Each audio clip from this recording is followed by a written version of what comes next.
Hi friends, happy Sunday అందరికీ. ఈరోజు చేపలు కొందామని చేపల చెరువు దగ్గరికి వెళ్ళామండి. చూస్తున్నాం చేపలు ఎంత పెద్దగా ఉన్నాయో చూడండి ఫ్రెండ్స్. ఒక్కొక్కటి కిలో 2 కిలోల మధ్యలో ఉన్నాయి. సరే 3, 4, 5 కిలోల మధ్యలో ఉన్నాయి. మాకు ఒక 3 కిలోల చేప దొరికింది. చాలా ట్రై చేసాం దానికన్నా తక్కువ తీసుకుందామని చెప్పి, కానీ అంతకంటే తక్కువ లేవని చెప్పారు. 3 కిలోల చేప తీసుకున్నాను. చూడండి అది ఎలా ఎగురుతుందో.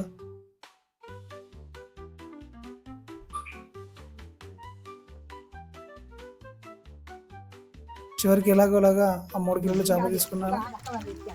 పెద్ద పెద్ద చేపలు ఉన్నాయి ఇందులో. ఈ చెరువు చాలా పెద్దగా ఉంది. ఏ చెరువు చెప్పండి చూద్దాం. చాలా ఫాస్ట్గా కట్ చేస్తుంది ఫ్రెండ్స్. చూడు, ఒక నిమిషంలో చేపను మొత్తం ముక్కలు చేసేస్తుంది. రొయ్యలు కూడా బాగున్నాయి. రొయ్యలు కేజీ 300 అంది. వాము అని తీసుకోలేదు.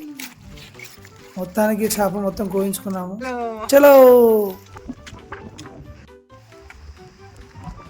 ఈ వీడియో కనుక మీకు నచ్చినట్లయితే మా ఛానల్ని లైక్ చేసి, షేర్ చేసి, సబ్స్క్రైబ్ చేసుకోండి ప్లీజ్. మీరు సబ్స్క్రైబ్ చేసుకుంటే మేము ఇంకా ఎన్నెన్నో వీడియోలు చేస్తాం. సబ్స్క్రైబ్ చేయడం మర్చిపోకండి.